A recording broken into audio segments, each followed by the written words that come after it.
You are listening to Theoretical Insights of D&D. Lord, give me a fireball! Screw how hot your skin is, my bars are hotter. Let me tell you what this is. Let me tell you, you listeners, if you don't know what the zombie has packing in his decaying flesh, you shut up, cancer bones. You gonna be a zombie if that cancer doesn't get cured.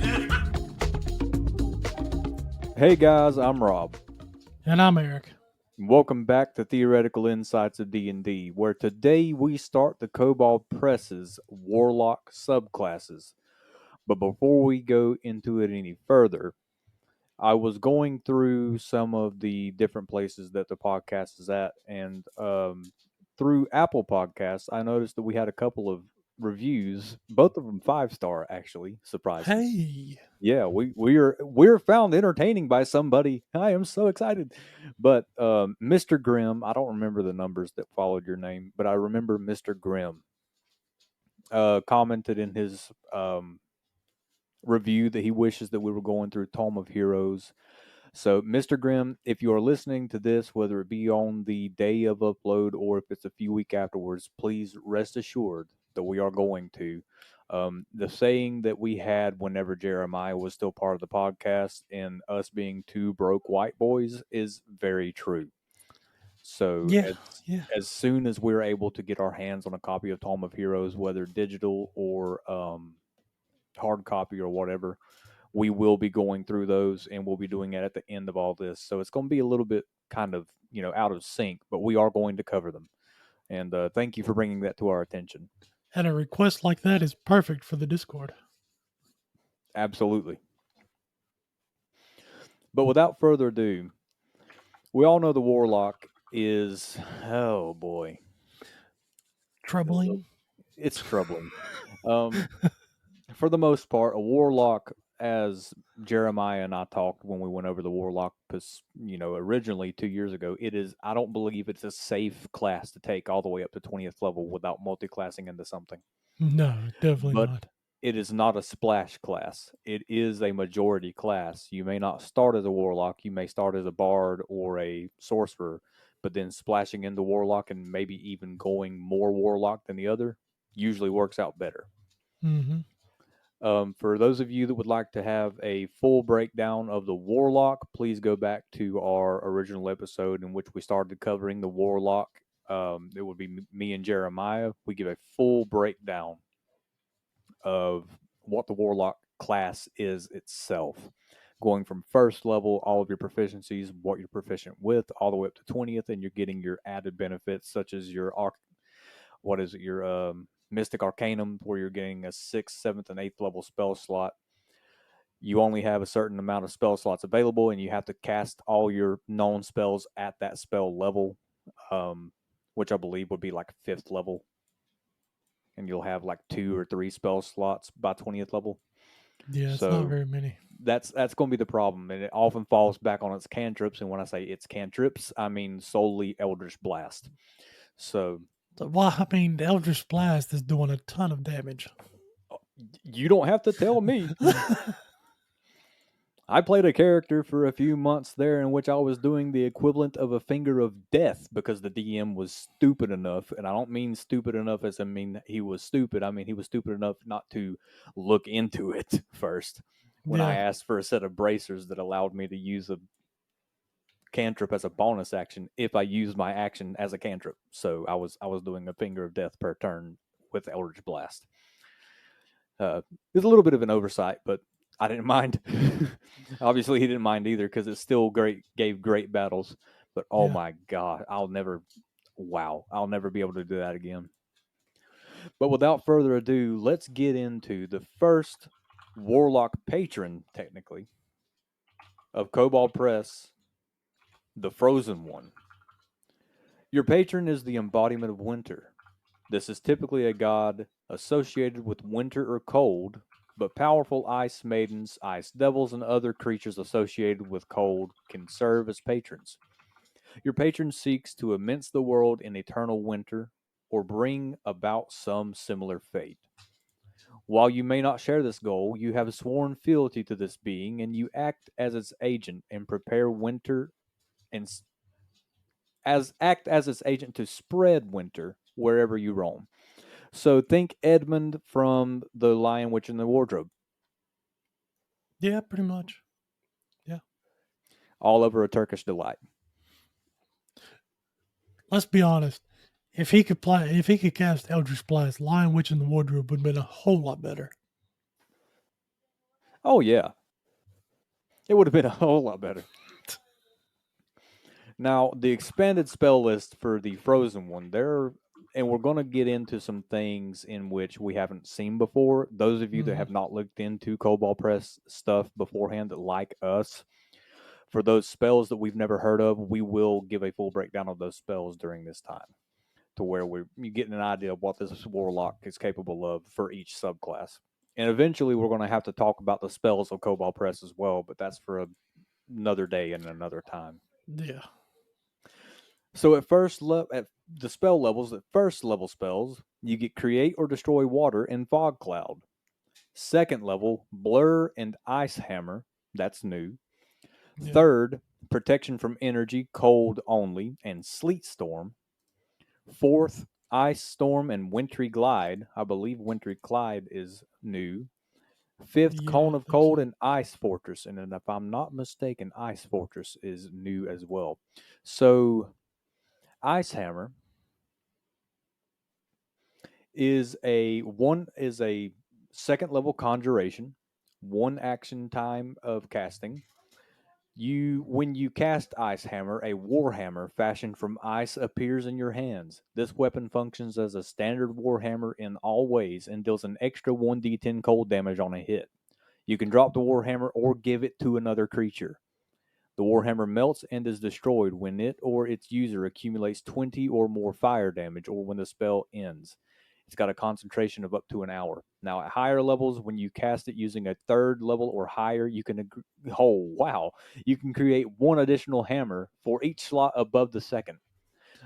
Alternatively, you can create half as many hammers rounded down, but each is oversized. 1d10 bludgeoning damage or 1d12 is if wielded with two hands, plus 2d8 cold damage.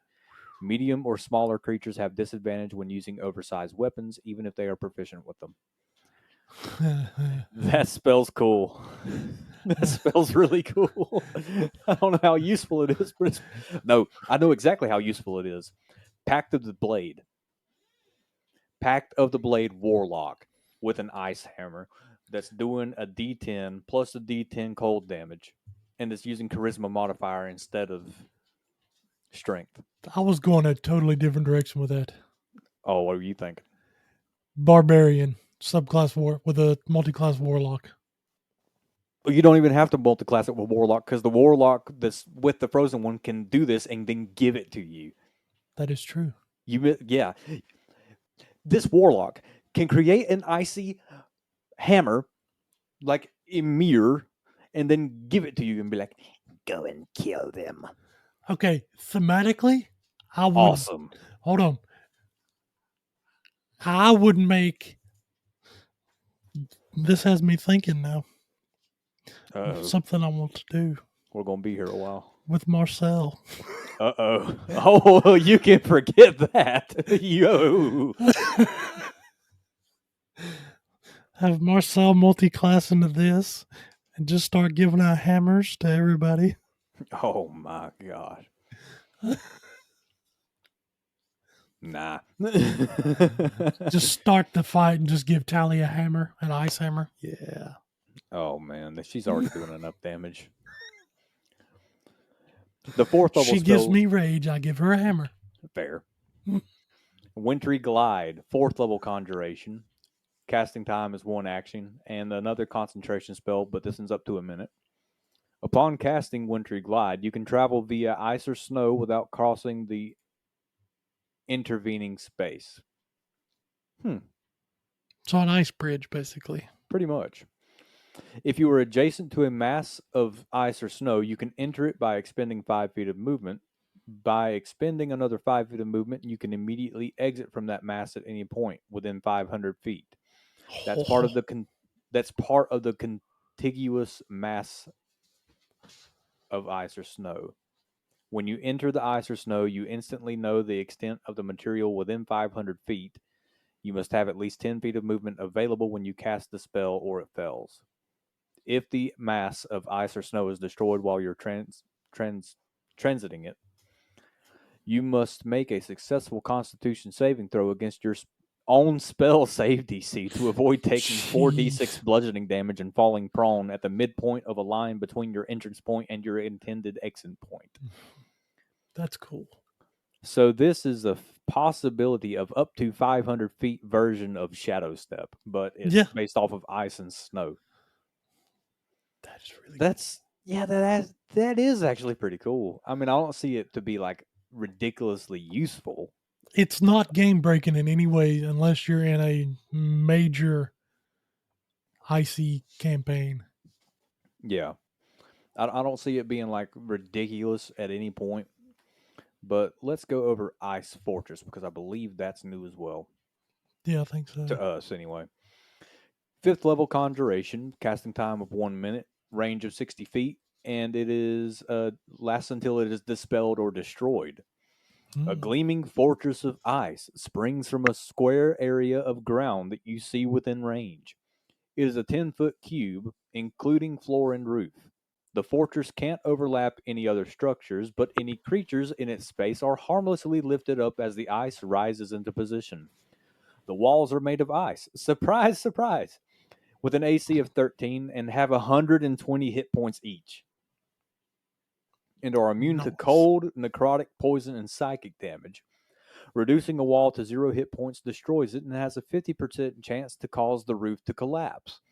A damaged wall can be repaired by casting a spell that deals cold damage on it for a point for point basis. Each wall has 2 arrow slits. One wall also includes an ice door with an arcane lock. You designate at the time of the fortress's creation which creatures can enter the fortress. The door has an AC of 18 and 60 hit points, or it can be broken open with a successful DC 25 athletics check, DC 15 if the arcane lock is dispelled. The forest catches and reflects light so that creatures outside the fortress who rely on sight have disadvantage on perception checks and attack rolls made against those within the fortress if it's in an area of bright sunlight. When you cast this spell above 6th level or higher, you can increase the length or width of the fortification by 5 feet for every slot above 5th level. You can make a different choice in width or length for each slot level above 5th. Nice. That's really good if you know you're going to a place and you're going to be set up for an ambush. That's actually really good. That's a really good spell for a warlock. That is really cool. Because you can still launch your Eldritch Blast through those arrow slits. Mm-hmm. Well, see, what I was thinking, since it reflects light and everybody's got disadvantage, you pop that up, walk out the back door, and escape. Well, yeah, maybe. If Because it, it's a 10-foot, you could block several lines of sight. well, just think this. If you had been able to take this subclass in my game, Mm-hmm. you wouldn't have had this available to you at the time, but say you did. The siege on Hagenfall, Mm-hmm. imagine placing this in the middle of town and the sunbeams or the light from the fires, because it would have been considered bright light with all the fire around you Yeah. without it being too close to melt it, radiating off to where everybody's got disadvantage on the attacks coming at you. Yeah, that would have been nice. That's actually a really cool spell. Don't know exactly how useful it would be in game. It's going to be very situational, but at least you'd have you cast a spell, you've got a place to sleep for the night. Yeah. So at first level, you get deflective ice. You can bring a small chunk of ice to your aid. As a reaction, when a creature makes a weapon attack against you, the ice shields you from the attack. The creature has disadvantage on its attack roll. Regardless of the result of the attack, the ice melts away immediately afterward. Once you use this feature, you can't use it again until you finish a short or a long rest. That's pretty good. That is pretty good, especially at level 1. Yeah, because I mean, this thing is giving you not so much. It's not so much a shield, and it's not even a worse version of shield. You know, Yeah, because you only get it once per short or long rest, but you still, you know, it's actually not that bad. it's a free block, is all it is. Well, it's not even so much a block. They're making that creature. You're making that creature have a disadvantage on that attack, so it could miss, or it Yeah, could that is roll true. a 16 and a 15 and it still hit, but it's not guaranteeing that you don't get hit like shield does. Yeah, Because if you got a 12 AC and they roll a 16, you cast shield, you go up to a 17, guaranteed miss. But this is at least giving you a chance to keep from taking damage. At 6th level, Frozen Path, as part of your move for one turn, you can leave a layer of ice on the ground along your path. This ice persists for 1 minute. A creature other than you that enters a space of ice must make a successful dexterity saving throw against your spell save DC or fall prone in that space. Once you use this feature, you can't use it again until you finish a short or long rest. I like it, but I wish that right there was something that was equal to your proficiency bonus. yeah, Honestly, I think that would be better at proficiency bonus instead of once per short or long rest. Because it's not doing any damage. It's just whenever you move, you get to they make the spell save DC against or a deck save against your spell save DC, or they fall prone. It's this would just be good to use with Misty Step because it doesn't say anything about walking. It says as you move for one turn. yeah, but Misty Step is a teleportation. That's the only problem. In the technical ruling of that, it wouldn't be able to leave the ice behind. Now, with it being part of your move, which I figure it would be a free action like action surge, you could dash and have 60 feet of it, or however many feet you're, double your Yeah, movement. If you're, if you're a gnome, it'll be 50. If you're human, 60. And if you're something like I think a tabaxi has an upgraded movement speed, or a centaur up to 70 or 80. Um, but I still think it would be better if it was based off proficiency, yeah, it probably would. because you're not always guaranteed a short rest after the fight. Yeah, You could get into 2 or 3 fights before a long or short rest. It just depends on where you're at. I like it, but it's kind of like when Jeremiah and I were talking about the Swarm Keeper. There was something about being able to move 5 feet without provoking opportunity attacks. You could like reposition yourself or something like that. uh, If it was 10 feet, it'd be better. yeah. I think I remember y'all talking about something like that. Yeah, if it was 10 feet instead of 5 feet, it'd be better. Just like I believe, and I know that they probably put this through playtesting before they actually put it out, and it turns out that this is not true. So this could, I could be spewing garbage right now, which you and me are both used to. We do that a lot. Yeah, yeah, I believe it would be better if it was based off of proficiency, just for that fact where if you get into a small scuffle on the way to the big fight, and you don't know if you're going to have time to take a short rest because the area is not safe, then that would be great. You know, yeah. not bad, could be better. Of course, I don't know if I would use this. Try to use this against a boss. Well, see, the problem is a creature other than you. Yeah, I know, but I mean, there's stuff that's going to be immune to prone, right? yeah, But say like you get, if you're fighting someone with a legendary action, I oh well, wouldn't yeah, try to use this against it. well, it's legendary resistances and any kind of boss that may be immune to the prone condition. But if you get ambushed by like 10 goblins and you've got 4 adventurers, it'd be Hmm. nice to do that and then step behind it to where it's okay. There's 30 feet of there's 30 feet of ice. I'm going to leave 30 feet in a straight line and then move 30 feet that way and put everybody on the other side of the ice from them. That way, when they draw in, they have to make that save, and Yeah. some are probably going to go prone. And then as they're prone, we can move in, give ourselves an advantage on that. I see both sides. It can be useful. I It's think it would be those. This is another one of those things where it could be up to the DM because they obviously know what kind of campaign they're going to be running. mm-hmm. As to whether this would be more useful or better or not as game breaking as once per short or long rest compared to with proficiency. But then you look at what the clerics are doing, and they're doing all that stuff based off of their either wisdom modifier or proficiency bonus. So it's like Yeah. there's a little bit of give and take here. But I digress. At 10th level, you gain Icy Body.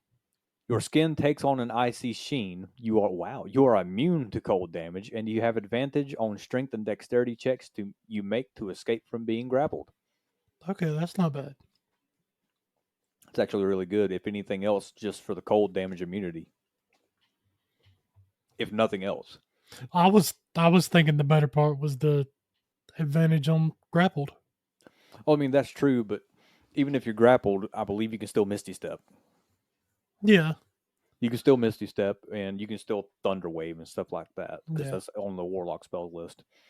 But the immunity to cold damage, especially if you're around a place that takes a lot, you're taking a lot of cold damage, it's doing nothing to you now. Yeah. I mean, with this kind of subclass, you're probably going to be in colder spaces. I would assume. Yeah. I don't think you're going to take this subclass and be in a tropical campaign. Well, I mean, you technically could, Yeah, and you could. honestly, that might not would be an idea, a bad idea, because you're probably going to be doing you're obviously going to be doing a lot more cold damage than anything with Ice Hammer, Sleet Yeah. Storm, Ice Storm, Cone of Cold. So realistically, it might not would be a bad idea to do that because there's not going to be anything there that has resistance or immunity to cold damage because they're tropical. Maybe. Now the Ice Fortress and the Wintry Glide might not work so well because it'll probably melt in the high heat. But Mm-hmm. all for a later conversation, realistically, because that gets down into the deep nitty gritty of how the Yeah. DM wants to roll things. 14th level, you gain Wintry Blast. You can designate a creature you see within 60 feet of you. It must make a Constitution saving throw against your Warlock spell save DC. If it fails, it feels numbing cold emanating from your patron. The creature takes 10d10 cold damage and must make another Constitution saving throw. If the second saving throw fails, the creature is also restrained for 1 minute. A restrained creature repeats the saving throw at the end of its turn, ending the restraint on a success. You must complete a short or long rest before using this feature again. Now, this is the one thing I will say. I like Wintry Blast being once per short or long rest. I don't like Frozen Path being once. See, that's the difference, I think that's the difference. Is Wintry Blast is doing 10d10 cold damage. Yeah. Yeah, if that was based on proficiency, that would be a little bit broken. Well, there is one thing that kind of sucks about it. It's an all or nothing like a cantrip. They It don't take is. half damage if they succeed. So it's an all or nothing. So hopefully by 14th level, let's see, realistically, you probably have a 17, maybe Probably. maybe a 16 to 17 spell save DC. Mm-hmm. So it's completely possible. Also, you gain extra pack boons or more better explanations specifically for the subclass. With Pact of the Blade, your packed weapon has a patina of ice and small icicles dangle from it. When you create or summon your packed weapon, you can choose whether it does its standard damage type or cold damage. Not Really bad. cool. With Pact of the Chain, when you common your familiar or change its form, you can choose the form of an ice method, in addition to the usual options granted by the Pact boon. When you use your action to command your method familiar to attack, it can use its breath or cast an innate spell instead. That's really cool.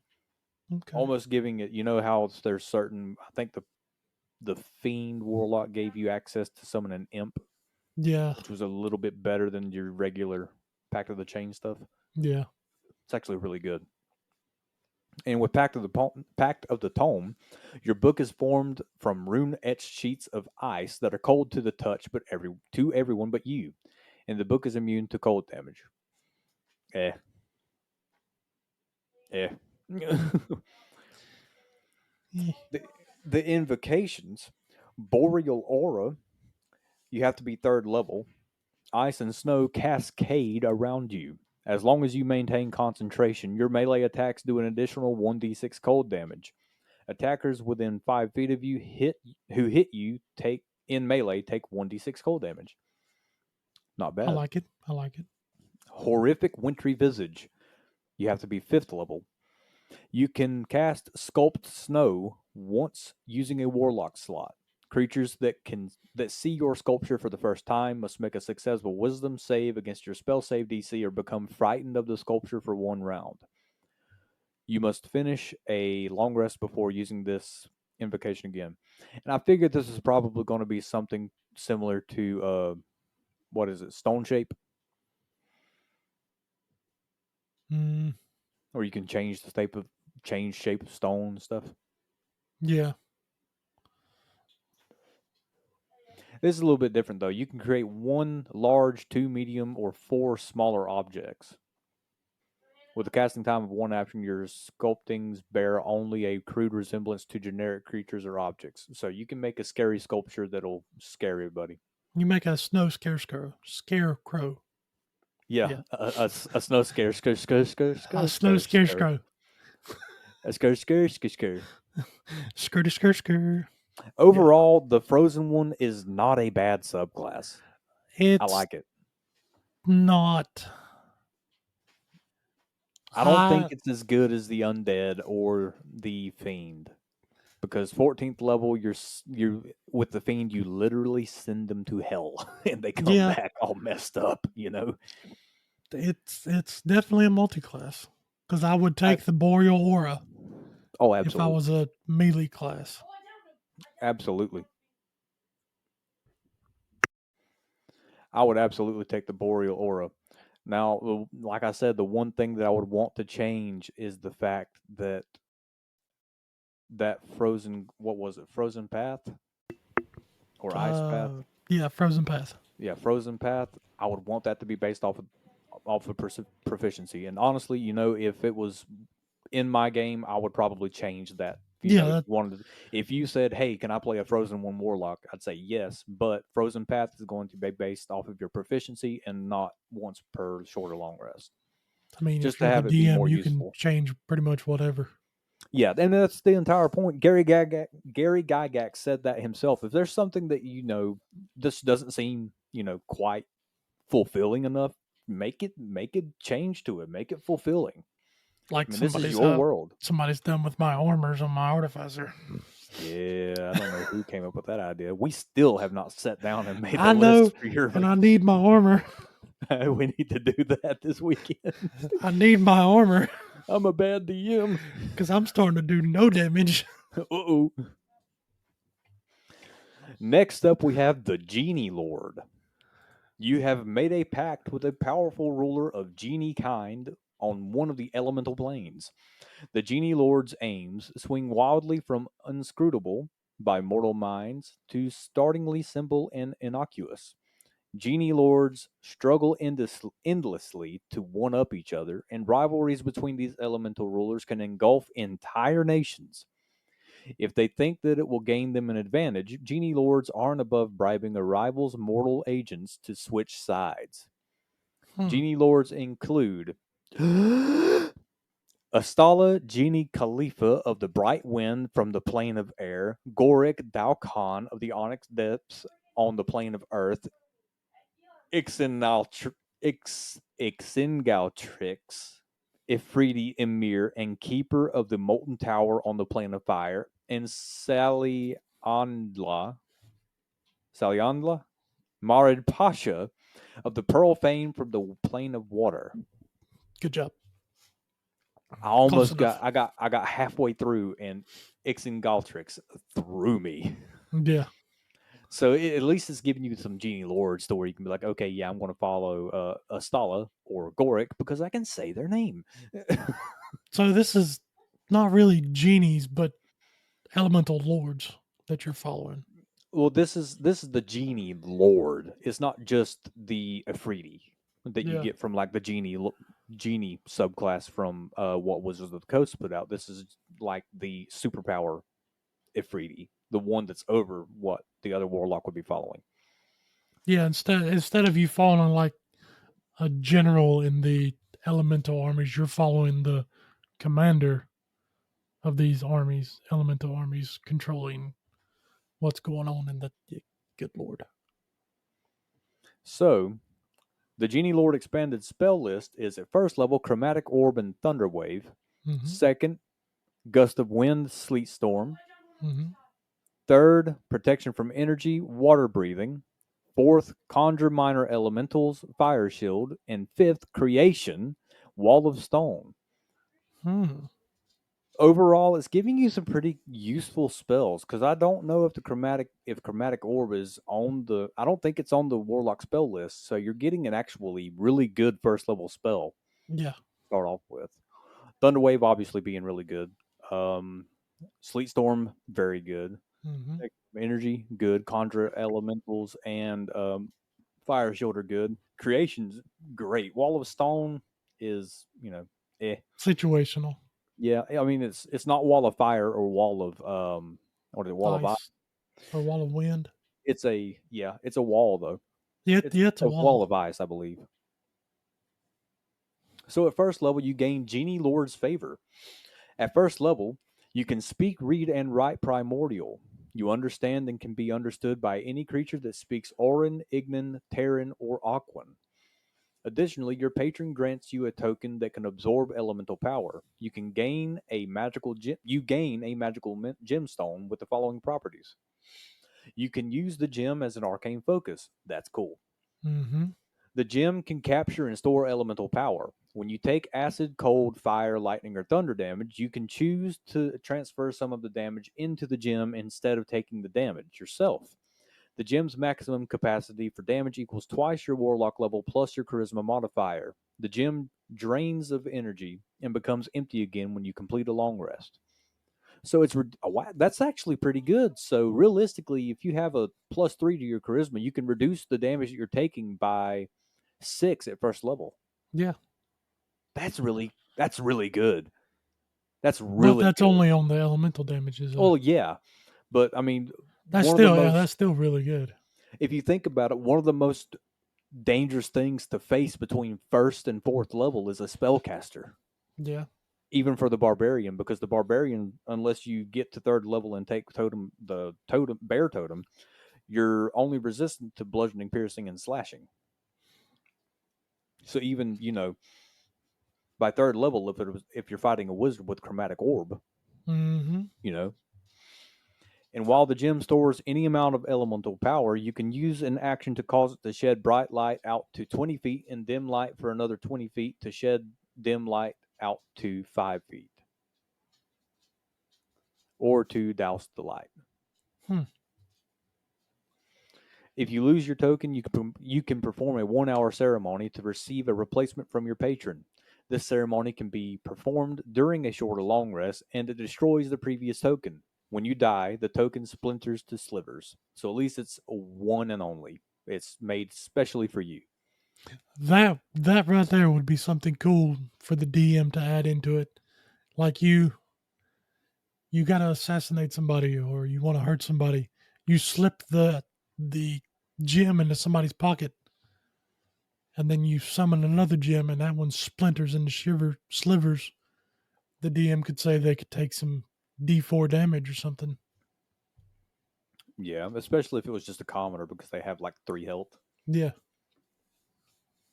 I like that because oftentimes you don't find a warlock subclass in which seemingly the patron gives two craps about their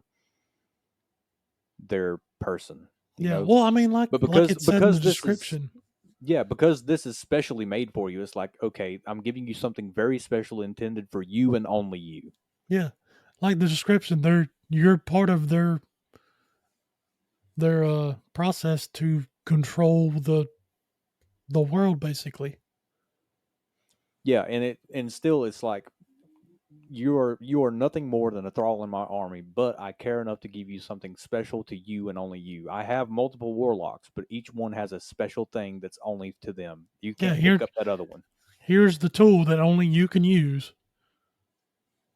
Take it and use it. That's pretty nice. That is pretty good. Just from a role play standpoint, that's pretty nice. Mm-hmm. At 6th level, you get transfer elements. You can use the elemental energy stored in your gem token against foes. This is what I was waiting for.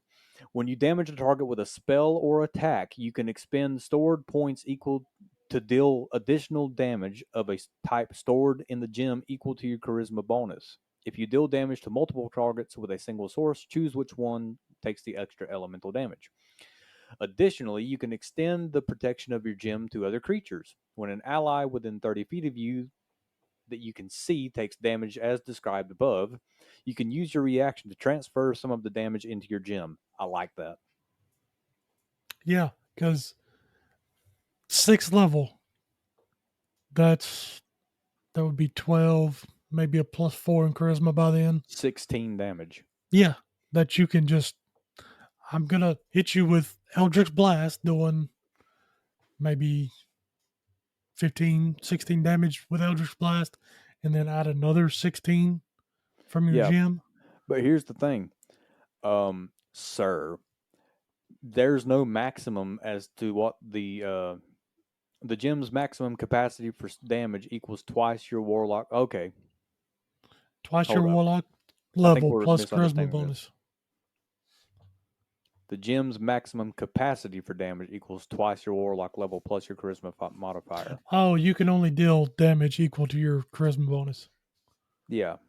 So it can store the 16, but it can only dish out the 4. Okay, so at 6th level, it would have a capacity of 15 Yeah. or 16, depending on what your charisma modifier is. But you can deal damage. Oh, that's actually really good because you're doubling your charisma bonus modifier, like for Eldritch Blast. If you have Agonizing Blast, Mm-hmm. you're dealing pretty much double your charisma as extra damage. Yeah. So instead of being plus say 4, you'd be dealing plus 8. But except it would be say 1d10 plus 4 force and a d and 4 cold damage or 4 fire damage or whatever. Mm-hmm. That's And actually then pretty good. you can extend its protection to allies within 30 feet of you. So if they get Yeah, hit by elemental damage, you like suck that up as well. yeah, and that's pretty dang good, to That be is pretty honest. good. At 10th level, you get Minor Wish. You can call upon your Genie Lord to twist fate in your favor. Immediately after you make an attack roll, saving throw, ability check, or damage roll, you can choose to re-roll and take the better result. Once you use this feature, you can't use it again until you finish a short or long rest. So it's giving you the luck feat, pretty much. Yeah, pretty much. That's not bad. That's not Yeah, bad at all. a free feat. Yeah, I mean, it would be nice to see something different at 10th level, but I mean, just to where you don't have to worry about getting the lucky feat. It's pretty much giving you the lucky feat right off the bat at 10th level. That's pretty good. But again, it makes sense being the patron of this subclass. Yeah, it does make sense. At 14th level, you get Herald's Aspect. You can channel the power of your patron into the flesh of your magically Okay, hold up. Starting at 14th level, you can channel the power of your patron into your flesh, okay, to magically transform into a herald of your genie lord. Your legs fade away into a swirl of elemental energy, and your skin and features take on a cast that resembles that of your patron. You can transform as a bonus action, and the transformation lasts for 1 minute, during which you gain the following benefits. You gain a flying speed of 60 feet. You have advantage on saving throws against spells and other magical effects. Choose one of the following damage types: acid, cold, fire, lightning, or thunder, and you gain immunity from it. And once per turn, when you hit with an attack or spell, you deal an extra 3d6 of one of the following types: acid, cold, fire, lightning, or thunder. and that's once per short or long rest. I like it. I like it too. That is really cool. Here's the question though. Because I played a certain subclass, the undead warlock, I think the undead did a little bit better because you got that at 6th level with, uh, gosh, what was it called? Aspect of Dread? Yeah, I think that's what you was using. I think that's what it was called. To where you gained temporary health equal to, I think it was a D10 plus your warlock level. And eventually you became resistant to necrotic damage and then immune to necrotic damage. And every time you damaged a creature with a like Eldritch Blast or any other attack, you could force it to make a Wisdom saving throw based off your spell save DC, or they would become frightened of you for 1 minute. Yeah. No, sorry, not 1 minute. It would be until your next turn. Yeah. I'll be honest. I really like Harold's aspect. I really like it. It's really good. But it would have been better if there was something similar to that at the lower level. Which I guess, okay, technically there is something similar to that through the gym because Yeah. of transfer elements and Genie Favors Lord. So is it as good as the undead? I don't know. I don't know if, I mean, I think it's just as good, but It would this need one to would be be a little played. bit, yeah, this one's actually a little bit better if you think about it because you're getting to choose between 5 different types, and the undead warlock is just getting necrotic. Yeah. So this one's technically a little bit better. That and you're getting a flying speed. The only reason that my character had a flying speed was because of the ring of air elemental control. Yeah. Now the expanded pact boons, the Pact of the Blade. Your packed weapon takes on a sheen of elemental power. When you create or summon your packed weapon, you can decide to change its damage type from one of the following, and it's acid, cold, fire, lightning, or thunder. And you can change the damage type by repeating the ceremony. That's cool. That is pretty cool. So you have a fire sword for 2 fights, and you're like, you know what? Let's change it to lightning. Yeah. And you do the summoning, you do the ceremony again. When you with the Pact of the Chain, when you conjure your familiar or change its form, you can choose the form of a method in addition to the usual forms granted by the boon. When you use your action to command your method familiar to attack, it can use its breath or cast an innate spell instead. I like the frozen ones better because it specifically said ice method. But I figure realistically, you could probably talk to your DM and do any kind of method you wanted. Probably. To be completely honest. Pact of the Tome, your Book of Shadows is immune to damage or wear caused by the elements. This immunity includes something as simple as being immersed in water, as well as acid, fire, cold, lightning, or thunder damage. Well, at least, you know, your tome's not going to be destroyed. Now, you also get another invocation. You only get the one though, unlike the frozen one, and it's a 9th level prerequisite with Will of the Master. You can cast Planar Binding once using a Warlock spell slot, and can't do again until you finish a long rest. I think Planar Binding is a little bit more useful than the spell that you got from the frozen one. Just a little. Yeah, a wee bit. Realistically. Overall, I like the Genie Lord. I like the transformation that it gets at 14th level. But I'll be honest, I almost prefer the original Genie Warlock because of the lamp that you get to where your long rest becomes 10 minutes. Oh, yeah. Yeah. And see, I probably Or would short never rest. I make can't it to remember which one 14th it is. level. Yeah. That's true.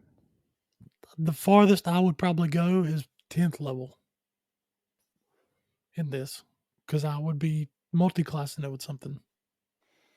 Well, I mean, yeah, that's pretty much what That's pretty much almost what you have to do to be a decent warlock.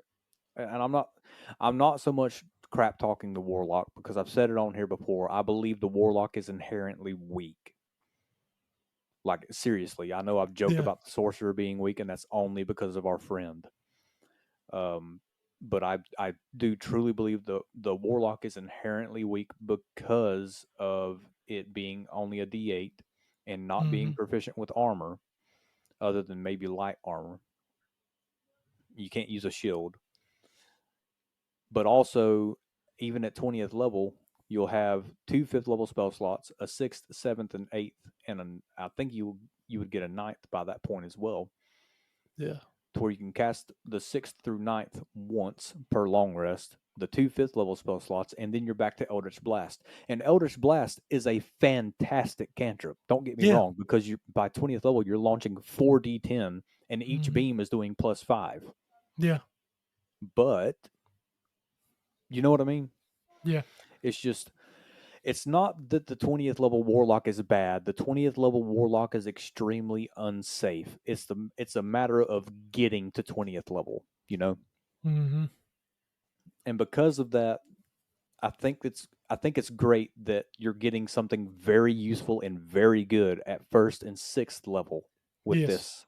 Because you could go a sixth level warlock with this and then 14th level paladin. Yeah. And that would Oh, be that would be absolutely good. great. And that would be absolutely great. The added defense with the gym would be great. Well, not only that, but think you're a 14th level paladin with smite. Your Hmm. reaction, you can reduce the damage you take or that of an ally. And then when you Hmm. damage somebody along with the smite, you can do extra damage based on your Based on your charisma charisma bonus from your gem. as an elemental damage. Yeah. This would be the one that would be best as a warlock paladin subclass. Yeah, it would But be. realistically, I would go more paladin. Yeah. And it is obviously not a knock on Kobold Press because this is a great subclass. It's just the fact that It's just a realistically, warlock thing. yeah, it's just a warlock thing. Warlocks aren't. I don't believe they are. I could be. People have probably done it and have done it for years, and they figured out how to do it. You know, but I just don't. I don't see it to be safe if you want to do a long campaign to go from say eighth level to 20th level. I wouldn't go straight warlock. For But that's me to just me. play a warlock from 1 to 20, it would have to have some really overpowered stuff in it. Yeah. Yeah. Now, the next one we're about to cover has a bunch of new spells to us. Well, I say a Yes. bunch. There's one that we've seen a good bit in my game, and it's because this is the subclass that she is playing. Mm-hmm. This is the Hunter in Darkness. The Hunter in Darkness was one of the first Shadow Fae, but after time, it succumbed to the power of the Shadow Realm and became something more. It's an entity that sees all creatures as prey and enjoys instilling fear in its prey. It prefers intelligent prey over mere beasts, as their fear tastes so much sweeter. Hunters, particularly those among the Shadow Fae, who display impressive prowess for hunting, pique its interest. The Hunter in Darkness often bestows its power on such individuals to spread fear further than the hunter can by itself. Though your patron isn't mindless, it cares only for the thrill of the hunt and the spreading of fear. It cares not what you do with the power it grants you beyond that. Your connection with the hunter can sometimes cause changes in your worldview. You might view every creature you meet as either predatory or prey, or predator or prey, or you might face problems with a kill or be killed attitude. That's a great explanation. I'll be Yeah. it blew the other two out of the water. The expanded spell list, first level you get Bloodhound and Hunter's Endurance. Second level Instant Snare and Mark Prey. Third level Clairvoyance Non-Detection. Fourth, Harry, Heart-Seeking Arrow. And fifth, Killing Fields and Legend Lore.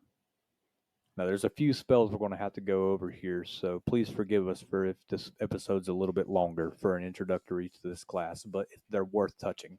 Mm-hmm. So, Bloodhound is a first level transmutation, casting time of 1 action, and it lasts for 8 hours. You touch a willing creature to grant it an enhanced sense of smell. For the duration, that creature has advantage on all perception checks that rely on smell and survival checks to follow tracks. When you That's cast what was this, used on Formir. that's exactly what she used on Formir. Okay. When you cast this spell using a spell slot of 3rd level or higher, you can also grant the target blind sight out to a range of 30 feet for the duration. A really good spell, if you want me to It be is really honest. good. Hunter's Endurance, I believe that's new. I haven't seen it in Wizards of the Coast, but I don't may think I've be seen it. wrong. I don't think I have either.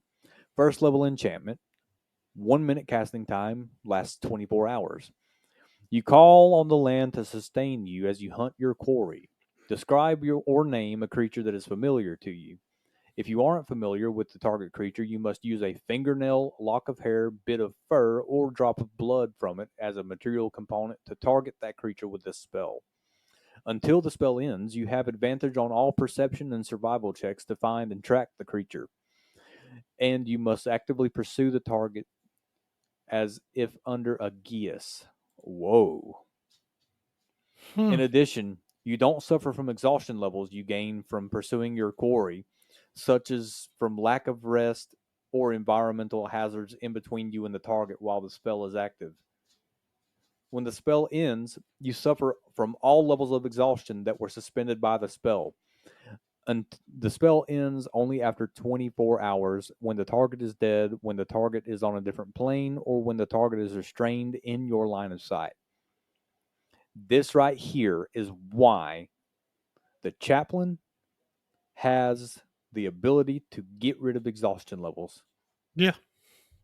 Because if it takes you a few days to find it, you're going to rack up at least 3 levels of exhaustion. Yep. Well, there's one explanation for the chaplain. There's probably another. There's probably quite a few more. Instant Snare is a 2nd level abjuration, 120 foot range, 1 action casting time, 24-hour duration. You create a snare on a point in which you can see within range. You can leave the snare as a magical trap, or you can use your reaction to trigger the trap when a large or small creature you see moves within 10 feet of the snare. If you leave the snare as a trap, a creature must succeed on an investigation or perception check against your spell save DC to find it. When a large or smaller creature moves within 5 feet of the snare, the trap triggers. The creature must succeed on a dexterity saving throw or be magically pulled into the air. The creature is restrained and hangs upside down 5 feet above the snare's location for 1 minute. A restrained creature can repeat the saving throw at the end of each of its turns, escaping the snare on a success. Alternatively, a creature, including the restrained target, can use this action to make an Arcana check against the spell save DC.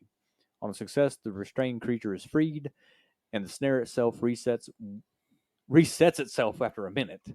If the creature succeeds on the check by 5 or more, the snare is destroyed instead. That's a good spell. It's a good spell. It is a good spell. It's been used a couple times too. It's been used a lot, and I've been very gracious with the player in allowing her to immediately use her reaction to try and snare the target, which is I actually did a not really know good it use resets itself. after a minute. That's kind of spooky. Mark Prey, 2nd level divination, 1 bonus action, range of 120 feet, concentration up to an hour. You choose a creature you can see within range as your prey. Until the spell ends, you have advantage on perception and survival checks to find or track your prey. In addition, the target is outlined in light that only you can see. Any attack roll you make against your prey has advantage if you can see it, and your prey can't benefit from being invisible against you. If the target drops to 0 hit points before the spell ends, you can use a bonus action on a subsequent turn to mark a new target as your. This is a better version of Hunter's Mark. Yeah. Ooh. It is a better version of Hunter's Mark. It is not extra damage. It is advantage. Ranger with a subclass of this. Don't start thinking that far. Don't go there. I have enough going on in my game already. Please, no. I mean, Former can die. His buddy, the Ranger, will come back to take his Okay. place. So here's the spell Harry. Harry Potter. Harry and the Hendersons. Mr. Potter. You're a wizard, Harry. Mr. Weasley. You're a warlock, Harry. I am a what? You're a warlock, Harry. I mean, technically he is. I mean, yeah, if you really want to get down to it. 4th level enchantment, casting time of 1 action, range of 120 feet, and a concentration of up to an hour. You instill an irresistible sense of insecurity and terror in the target. The target must make a wisdom saving throw. On a failed save, the target has disadvantage on dexterity stealth checks to avoid your notice and is frightened of you while you are within its line of sight. While you're within 1 mile of the target, you have advantage on survival checks to track the target, and the target can't take a long rest. Terrified that you're just Jeez. around the corner. The target can repeat the saving throw once every 10 minutes, ending the spell on a success. On a successful save, the target isn't affected, and you can't use this spell again against it for 24 hours. Harry is scary. Harry is scary. He's so scary you can't sleep at night. Because you hear a twig break and it's just, whoa. He's here.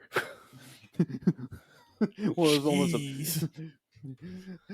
you remember that? You know the blooper from Anchorman. Yeah. Oh no!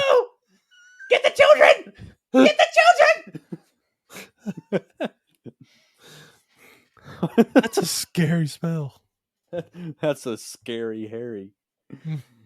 Oh, I bet he has the ability of parry. Barry the Scary. platypus! Scary Harry with a parry. On the contrary. Heart-seeking arrow, 4th level transmutation, casting time of 1 bonus action, Jeez. range of self, concentration up to 1 minute. The next time you make a ranged weapon attack during the spell's duration, the weapon's ammunition, or the weapon itself, if it's a thrown weapon, seeks its target's vital organs. Make the attack roll as normal. On a hit, the weapon deals an extra... What? Yes. What? Yes. Wait a minute. I wasn't prepared for that. I was still laughing over Harry. Scary Harry with a Harry. parry on the contrary.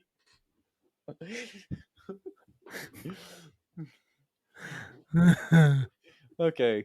On a hit, the weapon deals an extra 6d6 damage of the same type dealt by the weapon, or half as much on a miss It's a heart-seeking arrow. as it streaks unerringly toward its target. If this attack reduces the target to 0 hit points, the target has disadvantage on its next death saving throw. Jeez. And if it dies, it can be restored to life only by means of true resurrection or a wish spell. This is a 4th level spell. This is a 4th level spell. And it's saying screw off to everything but true resurrection and wish. The spell has no effect on undead or constructs. Oh, thank God. And it gets an extra d6 for every level above 4th. What? Yes. It's an auto hit sneak attack. Well, you can only cast... Well, no. Yeah, you can only cast it at 5th level. So it'd be 7d6. Oh, my God. Dude, that spell is busted. Because if you go Pact of the Blade, you can take the invocation of Enhanced Pact Weapon and get a longbow. Mm-hmm. And that's a d8 Plus 6d6. 7d6 if you do it at 7d6. 5th level. And even if you Oh. miss, they take It's half still half. damage. That's so ridiculous. So, yeah, Ranger with a subclass of... We haven't even started this subclass. We're still on the spells and it's already stupid. We still have killing fields to go. Okay. 5th level transmutation. Casting time of 10 minutes. 300-foot range. Nice. 24-hour duration. You invoke primal spirits of nature to transform natural terrain in a 100-foot cube enranged into a private hunting reserve. The area can't include manufactured structures, and if such a structure exists in the area, that's maybe I should just use the Killing Fields transmutation spell in real life, to where maybe I can find a freaking deer this hunting season, because this past one was garbage. I It didn't was see pretty a garbage. thing. While you are conscious and within the area, you are aware of the presence and direction, though not exact location, of each beast and monstrosity with an intelligence of 3 or lower in the area. When a beast or monstrosity with an intelligence of 3 or lower tries to leave the area, it must make a wisdom saving throw. On a failure, it's disoriented, uncertain of its surroundings or direction, and remains within the area for 1 hour. On a success, it leaves. When you cast this spell, you can specify individuals that are helped by the area's effects. All other creatures in the area are hindered by the area's effects. You can also specify a password that, when spoken aloud, gives the speaker the benefits of being helped by the area's effects.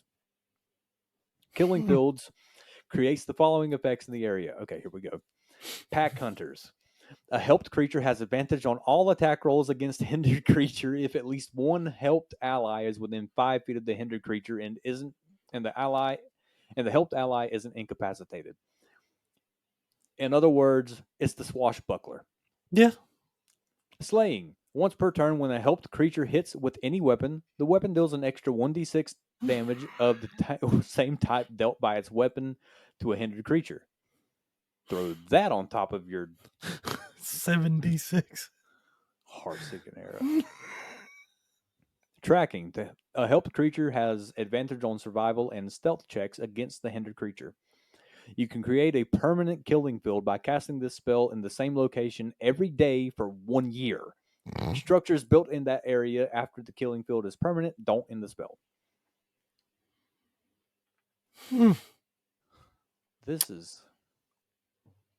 This would be really good because I know your love of monstrosities. Yeah, I am a huge fan of monstrosities. And if she gets all the way up to be able to use this by end game, I am not looking forward to freaking heart-seeking arrow. Oh my I am. god. Bury the platypus. Oh my god.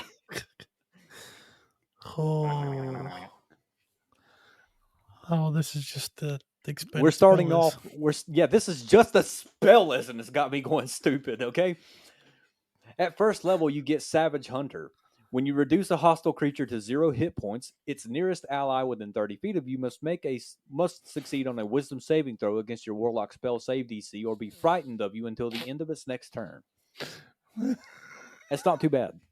No, but it can be very painful for the DM. Yeah, which in is a why cluster I'm glad. group. Well, just think. Raven hasn't killed anybody yet. Except for she killed one, but it was the last one there, so I haven't had to deal with that yet. 6th level, you gain Step into Shadow. You can disappear into darkness and reappear next to an enemy. As a bonus action while in dim light or darkness, you can disappear in a puff of inky smoke and reappear in an unoccupied space that is also in dim light or darkness within 5 feet of a creature within 30 feet of you. If the creature is frightened of you and... Okay. If the creature is frightened and you make a melee weapon attack roll against it, you have advantage on the attack roll. And that's only once per short or long rest. It's not that bad. No, it's not that bad. Strike from the Dark. Beginning at 10th level, your patron's constant hunger for fear inures you to it. You are immune to being frightened.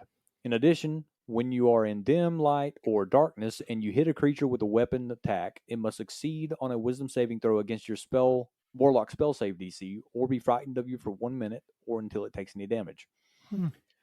There's the undead's equivalent. Mm-hmm. Avatar of Death at 14th level. If you reduce a target to 0 HP with a weapon attack, you can use a bonus action to force each ally of the target within 30 feet of you to make a Wisdom saving throw against your Warlock spell save DC. On a failure, the creature is frightened of you for 1 minute or until it takes any damage. If a creature is immune to being frightened, it is instead.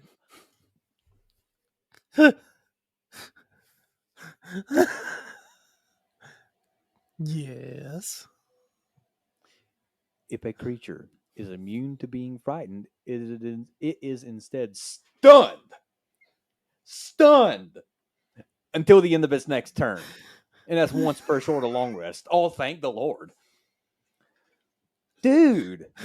You're immune to being frightened? Okay, it's done. Yeah, that's, everything being an advantage. I like it. Oh, this is so stupid. Oh, you also get pack boons too. Pact of the course. Chain. Your familiar is a hunting hound made of shadow, and it uses the statistics of a wolf. I like that. Okay. Pact of the Blade. Your packed weapon can be a longbow or short bow in addition to a melee weapon. You must provide arrows for the weapon. You don't even have to take the improved pack weapon. You can just do Pact of the Blade. Yep. Oh Pact no, of the you have to Tome. provide your arrows. Yeah. Pact of the Tome. Your tome contains descriptions of tracks made by a multitude of creatures. If you consult your tome for 1 minute while inspecting tracks, you can identify the type of creature that left the tracks, such as a winter wolf. Though not the creature's name or specific appearance, such as Frosttooth, the one-eyed leader of a notorious pack that terrorizes the area. I wonder if that's actually in a module or if they just made something up. I hope that's in a module. I hope they made it up because the writer of this subclass was just sitting there putting his knuckles to his forehead like, come on, man, think of a cool name for a winter wolf. Frosttooth. The one-eyed leader. The one-eyed leader. Either way, this subclass is stupid. Not because of what the subclass can do, but because of the spells. Mm-hmm. And then you add on what it can do. Oh, and that's just got me wondering. Heart-Seeking Arrow is a 4th level spell. Mm-hmm. And it's not the 6d6 because there are 4th level spells that do a good bit of damage and have really good control. It's still doing half damage if you miss the attack. Yeah, because all it is enchanting an arrow. It's not actually a spell attack. Wow. Well, I see now why Mr. Graham wants us to go through Tome of Heroes. Apparently, there's some crazy stuff in there. Oh, God. I like this subclass. Yeah, none of these are bad. I will say though, I mean, I'll be completely honest. Out of the ones we covered in this episode, the Genie Lord was kind of weak. Yeah. Kind of weak compared to the Frozen one, but reducing the damage is a lot stronger than we probably think. Well, as a Genie Lord, as long as it's elemental damage. Yeah, a Genie Lord in total, it's kind of weak, but the first and 6 spells redeem it from what it could have been. That right there makes it a great multi-class. Absolutely. Well, that's the 3 we're going to cover this episode. In the next episode of the Warlock, we cover the last 4 because there are only 7 on the website that we're using for this. And we will be getting Tome of Heroes and going over any that we missed out on through this website. Yeah. So anybody that was worried of that, please rest assured we will cover Tome of Heroes as well in the future whenever we get our hands on it. And we'll probably wind up saving it for after we've done all of these to where we don't have to jump back and forth. We'll just cover, the Fighter and Barbarian together and then the Paladin and the Ranger, do the Marshals, the Casters, and the Half-Casters all together, But in the next episode of the Warlock, we cover the last 4 patrons / subclasses for the Kobold Press Warlock. And in the meantime, thank you for listening. We hope you enjoyed. Keep rolling high. And we'll see you in the next one.